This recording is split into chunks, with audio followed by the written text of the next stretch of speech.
Le bassin du lac Tchad à l'épreuve du temps, le changement climatique et la poussée démographique, les mauvaises pratiques de pêche et d'agriculture, autant de défis et bien d'autres qui s'imposent dans la gestion des ressources naturelles dans l'espace du bassin du lac Tchad. C'est cet engin-là, la qualité de cette fabrication-là qui a fini le poisson chez nous. Lorsque nous descendons au niveau des sous-bassins, c'est encore plus alarmant. La ressource hydrographique s'amenuise, la ressource halieutique s'amenuise également. Nous, les femmes, nous voudrions dire aux pêcheurs que ces pêcheurs se ressaisissent un peu en tout capturant ces poissons qui sont là dans l'eau. De ne pas utiliser les pesticides dans l'eau pour capturer des poissons. Alors nous leur disons de prendre leur conscience pour la protection de cette ressource parce que nous, les femmes, nous souffrons trop au niveau local.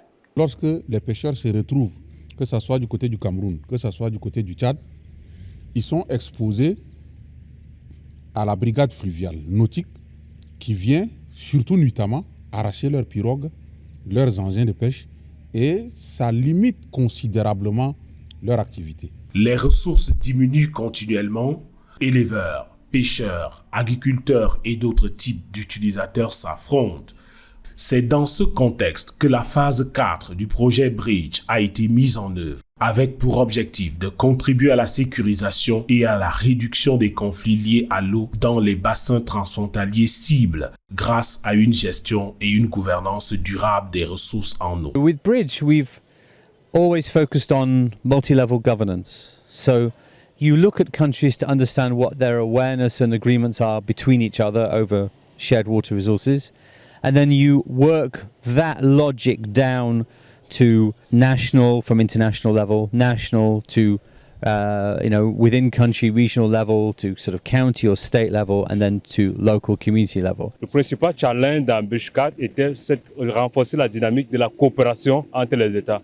Par coopération ici, nous entendons la communication entre les États, les échanges, le partage d'informations et des discussions sur les problèmes factuels et historiques qui perturbent la quiétude des populations aujourd'hui. Le lac Tchad est une ressource partagée entre plusieurs pays, donc nul ne peut se prévaloir d'avoir accès restrictif à cette ressource. Il faut que localement, la dynamique de coopération soit enclenchée. L'atteinte des résultats du projet a été adossée sur une approche originale, basée sur le renforcement des capacités des acteurs et des institutions au niveau transfrontalier, étatique et communautaire. La révision, le renforcement et la vulgarisation des cadres réglementaires, la coopération et la diplomatie de l'eau, la formation sur la gestion des conflits, le partage des bénéfices et des expériences, la mise en place des plateformes locales de concertation, entre autres. Il y a des actions où nous allons pour vraiment la gestion des conflits, où nous allons pour l'utilisation rationnelle, parce que dans la plateforme, il y a des organisations qui s'occupent de la pêche, il y a d'autres qui s'occupent de l'élevage. Ces deux-là se mettent ensemble pour que les éleveurs et les pêcheurs ne rentrent pas en conflit.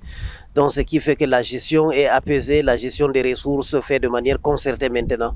Et je pense que la communication a été écoutée et les crises de conflits intercommunautaires sur les questions des ressources en eau a un peu diminué. Sur le terrain, les actions de sensibilisation du projet Bridge ont favorisé la vulgarisation de la charte de l'eau de la Commission du bassin du lac Tchad auprès des parties prenantes.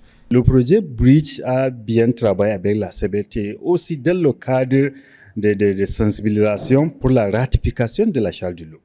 Je me rappelle, on a effectué beaucoup des activités auxquelles le projet Bridge avait appuyé la CBT pour des missions au niveau des États, pour sensibiliser nos États membres afin de ratifier la charte de l'eau. Notre appréciation globale du projet Bridge est une appréciation très positive, une appréciation de projets réussis, une appréciation de projets qui touchent les problèmes de manière réelle. Si on prend les différentes actions que Bridge a touchées, telles que la démonstration, l'apprentissage, le dialogue, le soutien, que ce soit avec les acteurs qui sont sur le terrain, les acteurs au niveau stratégique, la coopération entre les deux pays, le Tchad et le Cameroun. Nous sommes ravis déjà de ces premiers résultats et ce stimuli que nous avons engagé et qui se passe bien.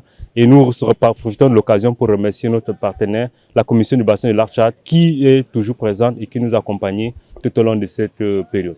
Les avancées enregistrées dans le cadre du projet Bridge 4 en matière de gouvernance, de gestion concertée et participative des ressources, de coopération et de règlement des conflits ont posé les bases d'une cohabitation pacifique entre les utilisateurs des ressources en eau.